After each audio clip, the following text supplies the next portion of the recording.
नमस्कार, मैं हूं संजय कुमार और आप देख रहे हैं एसएम न्यूज लाइव। और इस वक्त हम फूड फिलो चिरमिरी का एक फेमस होटल है और यहाँ पर आज हम बैठे हुए हैं। अशोक सोनी जी मेरे साथ हैं। आज हम बात करेंगे अशोक सोनी जी से। सबसे पहले मैं आपको बता दूं जिस विषय पर हम बात करने वाले हैं। चुनाव प्रचार का समय चल रहा था। दिन की शुरुआत से लेकर रात के अंत तक चुनाव प्रचार हो रहे थे। डीजे बज रही थी, ढोल नगाड़े बज रहे थे। इसके बाद चुनाव वोट पड़े, परिणाम आया। अब परिणाम आने के बाद से आ, आभार व्यक्त करने के लिए विजय जुलूस निकाला जा रहा है। इसमें भी डीजे का इस्तेमाल हो रहा है।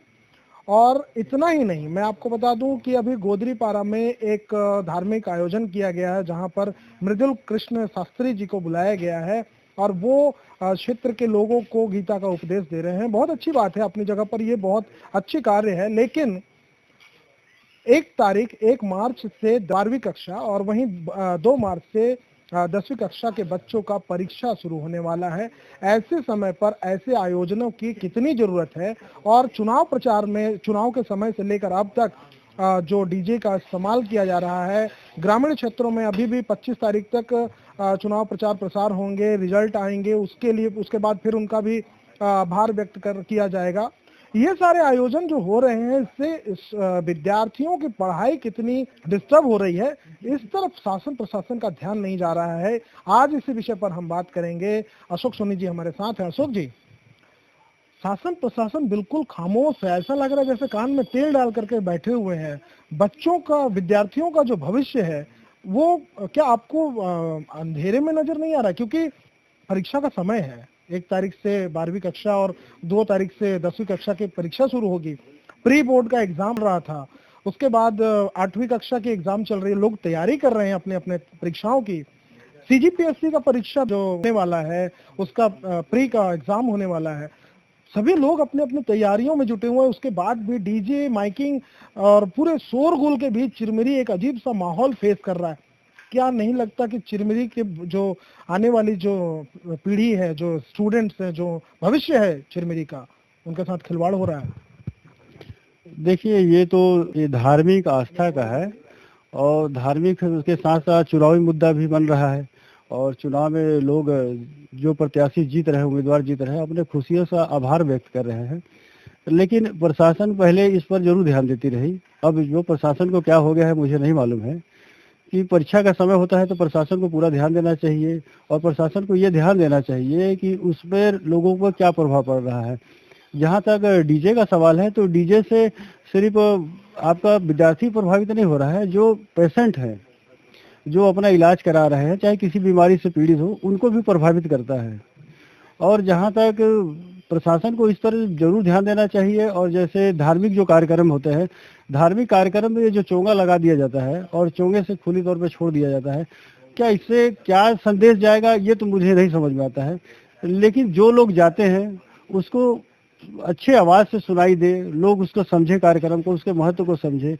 जैसे आपने देखा होगा कि गजल का जो कार्यक्रम होता है, इतनी शीतलता, शालीनता और इतनी मधुर आवाज से होता है कि लोग प्रभावित होकर के उस गजल को गाते हैं।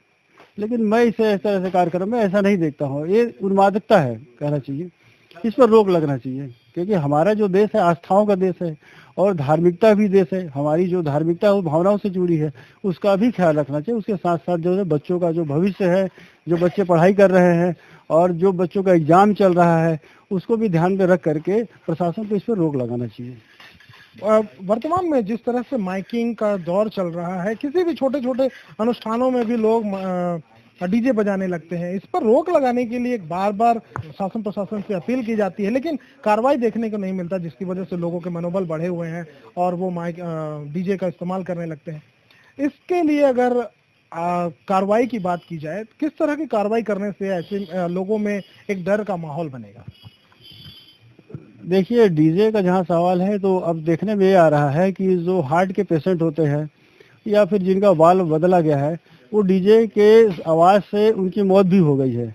और इस पर धीरे धीरे आवाज़ बढ़ रहा है। लेकिन आज के परिस्थितियों में वायु प्रदूषण इतना तेजी से बढ़ चुका है लोगों में, तो जागरूकता लाना प्रशासन का काम है। जिस तरह से आप बोलते हैं भूमि प्रदूषण हो रहा है, जल प्रदूषण हो रहा है, वायु प्रदूषण हो रहा है, और प्रशासन जो है इसी चीज को देखते हुए जिस तरह से जंगल का कटाव हुआ और जंगल बढ़ाने के लिए प्रशासन इस तरह से बात कर रही है, उसी तरह से अब प्रशासन को चाहिए कि वायु प्रदूषण पर लोगों में जागरूकता लाए, जिससे लोग समझ सके और प्रशासन पूरी सख्ती से रहे। क्योंकि आज एक गाड़ी का साउंड भी सुनना नहीं पसंद करते हैं, और कई देश तो ऐसे हैं कि जहाँ पर साउंड, जैसे इंग्लैंड के देशों में अगर आप हॉर्न बजाते हैं तो उसको असभ्य माना जाता है, ये गाड़ी के साउंड को, तो वो बिना साउंड के भी लोग समझते हैं। यही प्रचलन हमारे में लाना पड़ेगा, और चूंकि पढ़ाई का समय है और प्रदूषण का समय है, इस पर दोनों चीज पर प्रशासन को ध्यान देना चाहिए। किस तरह से ध्यान देना चाहिए? जैसे कि आपने कहा इंग्लैंड की बात, आपने एग्जांपल दिया, बहुत ही अच्छा एग्जांपल दिया इन्होंने। ये जो अगर इस तरह से अगर इंडिया में कानून बनते हैं, क्योंकि देखा जाता है कि विदेशी प्रथा को बहुत ही तेजी से लोगों ने एक्सेप्ट किया है, इस तरह के कानून को एक्सेप्ट किया करेंगे? देखिए, मेरी जानकारी में ये जो ध्वनि प्रदूषण है उस पर कानून है, कम से कम अगर लाउड स्पीकर है, डीजे है, 70 डेसिबल से ज्यादा का नहीं बजाना है, और इसमें सख्त हिदायत दिया गया है।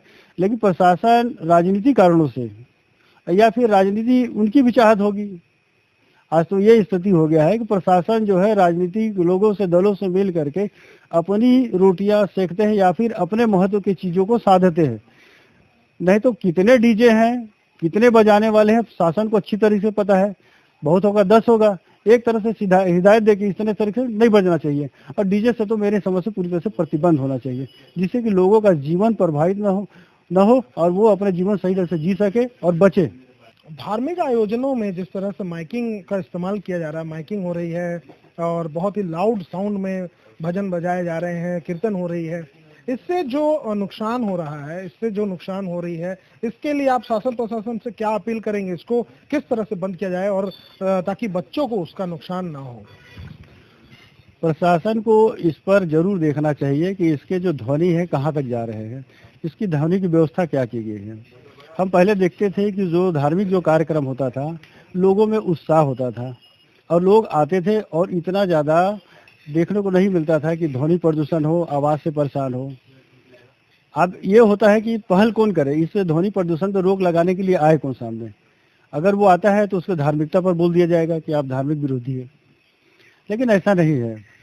धार्मिक विरोधी से मतलब ये है कि उस पंडाल में हो चाहे किसी भी चीज़ में कार्यक्रम हो, उसको आज बाजारवाद बना दिया गया है, उपभोक्तावाद में ले लिया गया है कि अगर हम दिखाते हैं तो उसका व्यू ज़्यादा आना चाहिए, लोग ज़्यादा देखें, लोग ज़्यादा आए। लेकिन पहले भी लोग आते थे और पहले भी देखते थे, और पहले की भी आस्था इतनी ही मजबूत थी जितना आज है। इसलिए ये जो साउंड जो चोंगा लगा दिया जाता है, उस पर तो रोक लगना चाहिए, क्योंकि उसकी परेशानी वही लोग बता सकते हैं जिस पर ये गुजर रही है। वो जो ध्वनि प्रदर्शन हो रहा है, जो अपने घर में रह करके जो पेशेंट डिप्रेशन पर है, जो चिंता पर है, जो हार्ट का है, वाल लगा करके बैठा हुआ है, उसका भी ख्याल रखना चाहिए। और मैं ये कहता हूँ कि परीक्षा के समय में, खास करके परीक्षाओं के समय में, बच्चे जो मेहनत करते हैं साल भर, उसका जो परिणाम आने वाला है, उसको ध्यान रखते हुए इस पर रोक लगना ही चाहिए। तो जैसा कि आपने सुना, ये थे अशोक सोनी जी। और आपको मैं बता दूं, स्थानीय प्रशासन इन मामलों पर क्या कर रही है, ये तो देखने वाली बात होगी। अब देखना होगा कि खबर चलने के बाद से स्थानीय प्रशासन की नींद खुलती है या इसी तरह विजय जुलूस निकलते रहेंगे, डीजे बजती रहेगी और जो स्टूडेंट्स हैं, जो विद्यार्थी हैं, उनके विद्या की अर्थी निकलती रहेगी। ये एक देखने वाली बात होगी। ध्वनि प्रदूषण के बारे में आपकी क्या राय है? आप इस पर क्या सोचते हैं? स्थानीय प्रशासन को इस पर किस तरह का एक्शन लेना चाहिए? इस बारे में आप अपनी राय हमें कमेंट सेक्शन में जाकर जरूर लिखें और आप बताएं, हमें सुझाव दें कि इस पर और आपको किस तरह की खबर चाहिए और कैसी खबरें देखना आप पसंद करते हैं। हमें सुझाव जरूर लिखें। आसपास में घट रही घटनाओं को जानने के लिए चैनल को सब्सक्राइब और खबर को लाइक करना ना भूलें। साथ ही कमेंट सेक्शन में जाकर अपने सुझाव हमारे साथ जरूर साझा करें।